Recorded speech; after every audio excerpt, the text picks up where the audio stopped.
Hello, Kilukkam വ്ളോഗിൻ്റെ പുതിയൊരു വീഡിയോയിലേക്ക് സ്വാഗതം. നമുക്കിന്ന് ഡ്രാഗൺ ഫ്രൂട്ട് പരിചയപ്പെടാം കേട്ടോ. ഇന്ന് വിപണി കീഴടക്കിയേക്കുന്ന ഒരു ഫ്രൂട്ടാണ് ഡ്രാഗൺ ഫ്രൂട്ട്. രണ്ട് തരത്തിലുണ്ട്. പ്രധാനമായിട്ടും വൈറ്റ് നിറത്തിലും പിങ്ക് നിറത്തിലുമാണ് കാണുന്നത്. പിങ്ക് നിറത്തിലുള്ള ഡ്രാഗൺ ഫ്രൂട്ടിന് നല്ല മധുരമാണ്. ഞാനിന്ന് എടുത്തേക്കുന്നത് നല്ല പിങ്ക് അല്ല, ഭയങ്കര വയലറ്റ് കളറുള്ള ഡ്രാഗൺ ഫ്രൂട്ടാണ്. ഇത് ശരീരത്തിന് വളരെ ഹെൽപ്ഫുള്ളായിട്ടുള്ള സാധനമാണ്. നമുക്ക് ഫ്രൂട്ട്സ് കട ആയതുകൊണ്ട് തന്നെ ചെറിയ ഡാമേജ് ഉള്ള സാധനമാണ് ഞാൻ എടുത്തുകൊണ്ട് വന്നത്. അത് കട്ട് ചെയ്ത് വെക്കാം എന്ന് കരുതി ഏട്ടന് സലാഡ് ഉണ്ടാക്കാനായിട്ടാണ് ഞാൻ എടുത്തുകൊണ്ട് വന്നത്.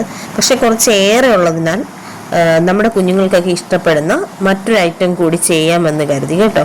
കാരണം ഈ ഡ്രാഗൺ ഫ്രൂട്ട് ഒരിക്കൽ വാങ്ങിച്ച് കഴിച്ച് കഴിയുമ്പം പിന്നെ കുഞ്ഞുങ്ങളൊന്നും ഇത് കഴിക്കത്തില്ല. കാരണം ഇതിന് അത്ര വലിയ ടേസ്റ്റും കാര്യങ്ങളും ഒന്നുമില്ല. അതുകൊണ്ട് തന്നെ നമ്മൾ വേറൊരു രീതിയിൽ, അല്ലെങ്കിൽ കുഞ്ഞുങ്ങൾക്ക് ഇഷ്ടപ്പെടുന്ന രീതിയിൽ നമ്മൾ അതിനെ മാറ്റിയെടുക്കണമല്ലോ. അങ്ങനെയുള്ള ഒരു ഫോർമേഷനാണ് ഞാൻ ഇന്നിപ്പോൾ കാണിക്കാൻ പോകുന്നത്. കുഞ്ഞുങ്ങൾക്ക് നമുക്ക് വളരെ മധുരത്തിലും ടേസ്റ്റിലും ഒക്കെ കൊടുക്കാവുന്നുണ്ടെങ്കിൽ അവർ ഡ്രാഗൺ ഫ്രൂട്ട് ആണെന്ന് അറിയുക പോലുമില്ല. കണ്ടോ, ഇത്രയും ഡ്രാഗൺ ഫ്രൂട്ട് ഞാൻ എടുത്താൽ ചെറുതായിട്ടൊന്ന് സ്മാഷ് ചെയ്തെടുക്കുക. ഇത് മിക്സിയിലിട്ട് അടിക്കുകയും ചെയ്യരുത്. ഇതുപോലെ ഒരു സ്മാഷർ വെച്ചൊന്ന് സ്മാഷ് ചെയ്ത് വെച്ചാൽ മതി. എന്നിട്ട് അതിലേക്ക് ഒരു കപ്പ് പഞ്ചസാരയും ഇട്ട് നമ്മൾ നന്നായിട്ട് മിക്സ് ചെയ്തതിന് ശേഷം നമ്മുടെ ചീൻചട്ടി നല്ലതുപോലെ ചൂടായിട്ട് വരുമ്പോൾ നമ്മളിതിനെ ഒന്ന് നല്ല രീതിയിൽ കുക്ക് ചെയ്തെടുക്കുക. എന്നിട്ട് ഒരുമാതിരി ഒന്ന് കുറുകി വരുന്ന സമയത്ത് നമ്മൾ അതിലേക്ക് ഒരു നാരങ്ങ നീര് ഒഴിക്കുന്നുണ്ട്. ഇത്രയും ആയപ്പോൾ തന്നെ നിങ്ങൾക്ക് മനസ്സിലായി കാണുമല്ലോ ഈ സാധനം എന്തുവാണെന്ന്.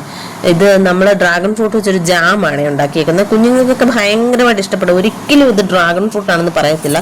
ഒരുപാട് ഗുണങ്ങളുള്ള ഒരു ഫ്രൂട്ടാണ് ഡ്രാഗൺ ഫ്രൂട്ട്. കൊളസ്ട്രോൾ ഇല്ലാതാക്കാനും സൗന്ദര്യ സംരക്ഷണത്തിനും അതേപോലെ രക്തസമ്മർദ്ദം കുറയ്ക്കുന്നതിനും നമുക്ക് രോഗപ്രതിരോധ ശക്തി കിട്ടുന്നതിനും ഒക്കെ നമ്മൾ ഉപയോഗിക്കുന്നത്. അതുപോലെ നല്ല ദഹനത്തിനുള്ള ഒരു ഫ്രൂട്ട് കൂടിയാണ് ഡ്രാഗൺ ഫ്രൂട്ട്. ഒരിക്കലെങ്കിലും നമ്മളൊന്ന് വാങ്ങിച്ച് കുഞ്ഞുങ്ങൾക്ക് ഇങ്ങനെ ഒന്ന് ട്രൈ ചെയ്ത് കൊടുക്കാനായിട്ട് ശ്രമിക്കണേ. അപ്പോൾ ഒരു പ്രാവശ്യമെങ്കിലും ഡ്രാഗൺ ഫ്രൂട്ട് ഇങ്ങനെ ഒന്ന് ട്രൈ ചെയ്ത് നോക്ക്. എൻ്റെ ചാനൽ ഇഷ്ടപ്പെട്ടെങ്കിൽ ലൈക്ക് ചെയ്യാനും ഷെയർ ചെയ്യാനും സബ്സ്ക്രൈബ് ചെയ്യാനും മറന്നു പോകല്ലേ. Bye bye.